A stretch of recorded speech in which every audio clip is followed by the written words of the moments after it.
Hi there, and welcome to the first in what I hope will be an ongoing series entitled Heroes of the Bible.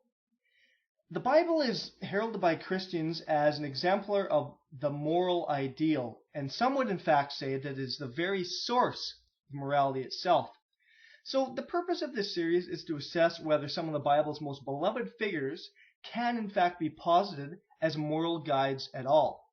So, in this initial entry, I would like to concentrate on the biblical character Samson.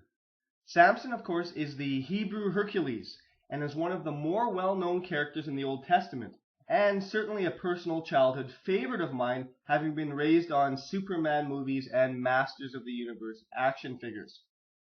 Samson, as the book of Judges notes, was born at a time when Israel did what was evil in the sight of the Lord, and thus was delivered into captivity, in this case into the hands of the Philistines. Judges 13:24 notes that the boy, meaning Samson, grew and the Lord blessed him. Now there's not enough time here to record all of Samson's feats in great detail, nor the events leading up to his birth, so I'll just cover his most famous exploits in broad strokes. When a young man, Samson saw a Philistine woman and told his parents, "Get her for me because she pleases me." This demand confused his mother and father, but in actuality he had been instructed to do this by God as a pretext for acting against the Philistines, the same Philistines that God had deliberately delivered the Israelites into the hands of. Samson first demonstrates his strength when he is confronted by a lion. Filled with the Spirit of the Lord, he kills the animal bare-handed. He finds its carcass later on filled with honey. He gathers it up, but tells nobody where the honey came from. Samson poses a riddle to his groomsmen, who are all Philistines, and that riddle was, out of the eater something to eat, out of the strong something sweet. They can't guess, so they threaten his wife. She implores Samson for the answer, and he tells her, and she in turn tells the Philistines. They solve the riddle, which angers Samson, so he goes to Ashkelon, which is a city that was inhabited by the Philistines, kills 30 Philistines, not of course the groomsmen who had guessed the riddle, takes their belongings and gives them to the groomsmen. Samson's next major feat is to take 300 foxes, light their tails on fire, and send them running into the Philistines' grain, vineyards, and olive groves. In retaliation, the Philistines kill his wife and father-in-law, and incidentally, he had earlier given his wife to his best man for her treachery. In return, Samson struck them down hip and thigh with great slaughter. Of course, the Philistines were angry and entered the Judean community of Lehi. The Judeans found Samson at the cleft of the rock of Etam, where he was staying following the slaughter. He agreed to be bound so that he could be taken to the Philistines, and this, of course, was a ruse. And when it was done, the ropes, with the power of God, burned away. He grabbed the jawbone of an ass and killed 1,000 Philistines.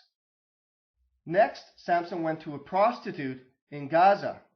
When the local residents found that he was there, they laid an ambush for him at the city gate. Samson, however, arose early, at midnight, went to the city gate, ripped it from its moorings, and carried it to the hill in front of Hebron.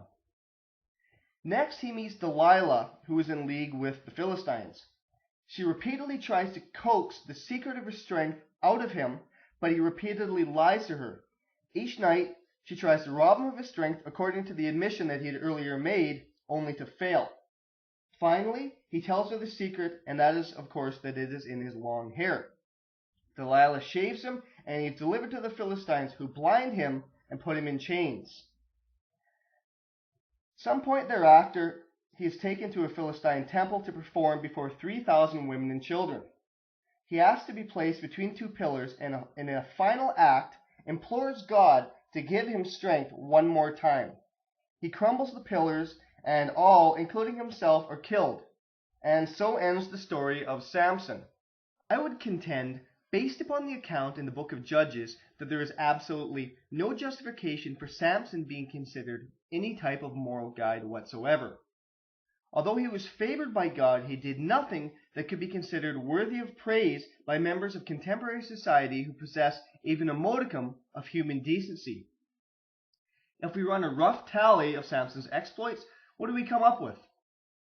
Animals killed in a gruesome fashion, 301.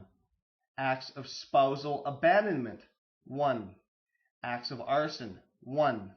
But that would be like saying that the Great Chicago Fire was just a fire. Acts of willful destruction of public property, 1. Human beings killed, over 4,030. And hookers banged, 1. Samson's entire covert war against the Philistines seems somewhat unjustified, given that the Israelites were driven into their captivity by God's own will. It seems like another case of God punishing both sides, as was seen in the book of Exodus when he hardened Pharaoh's heart. Samson, upon consideration, is really nothing more than a Hebrew folk hero. A fun tale of butchery and mayhem against an enemy of the state, but like a more sinister Captain America punching out Axis leaders, not much more.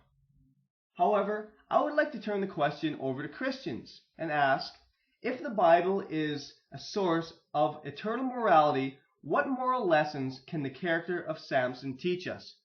Thanks.